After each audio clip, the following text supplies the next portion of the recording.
Bukas Center is established with the goal of making healthcare system accessible to the it is launched as a part of our national government initiative to strengthen the primary and the emergency services.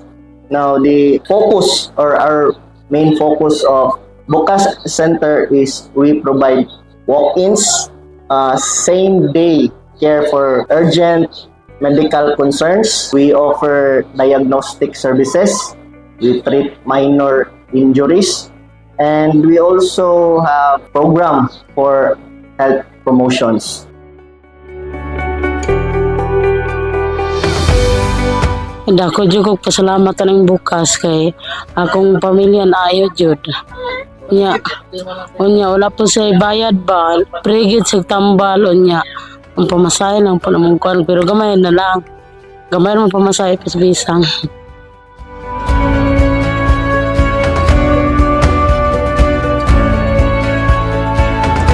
So since we started on June 24th until now, we have average of 400 to 500 patients. Not only the people of the municipality of Malita we are catering, so we are also catering those services in our neighboring municipalities, which is Donmar and Jas.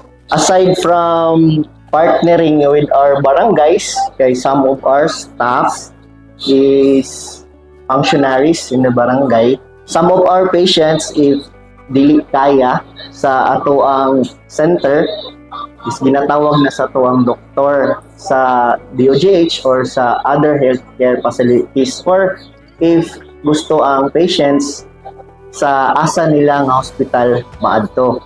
So far, sa ang anak na itong average, na-cater man na ito. Nag-average ta per month of 400 to 500. Since January up to June, natay 4,600 na na-cater patients. Ang pinaka-common na to is mga hypertensive na to mga patients. Muna itong ikaduha ang mga ubo.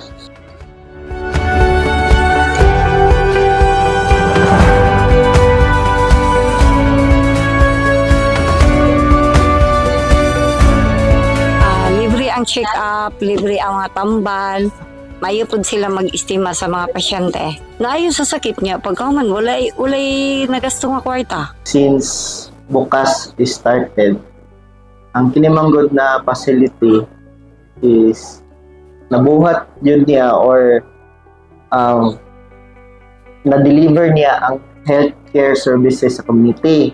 So mas na-aware na ang mga tao na naay centers.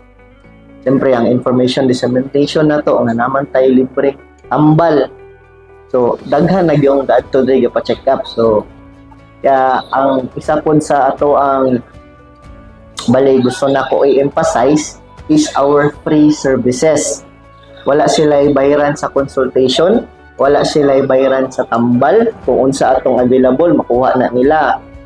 Ilahang mga maintenance, antibiotic, makuha na nila. O wala po tayo bayad sa itong mga laboratory tests. So, mo na siya ang isa sa nindot, mo nang tagabulan, nagkadaghan ato ang pasyente.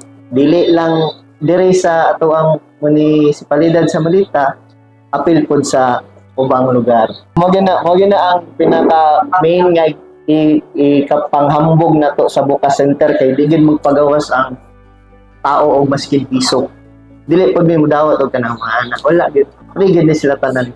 Kuhan siya kanang dako jud kay sagtabang sa mo kay tanan pamilya na mo diri anak kakuan ba din free tanan. Wala jud kay mabayad bisan piso. Sa district then layo pa jud siya magpliti pa ka og 50 before ka maabot dito ang hospital. Lahi ra jud kay siya karon kay dili pareha sa katong niagi nga mga ospital ba nga kailangan pa jud ka magbunot sa imong kwarta then before ka ma laboratory ang balik kay naka-MOA man ta sa barangay. Ang ilaha is mag-provide og additional manpower. So bali kami under sa DOH o under sa hospital, akong staff dere sa laboratory, ako NA ang nasa billing.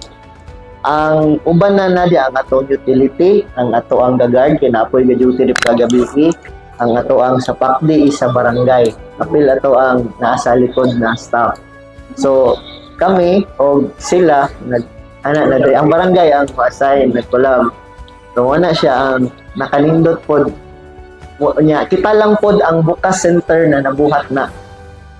Daghang bukas center sa Philippines pero kita lang ang naka-partner sa barangay. Doable din siya.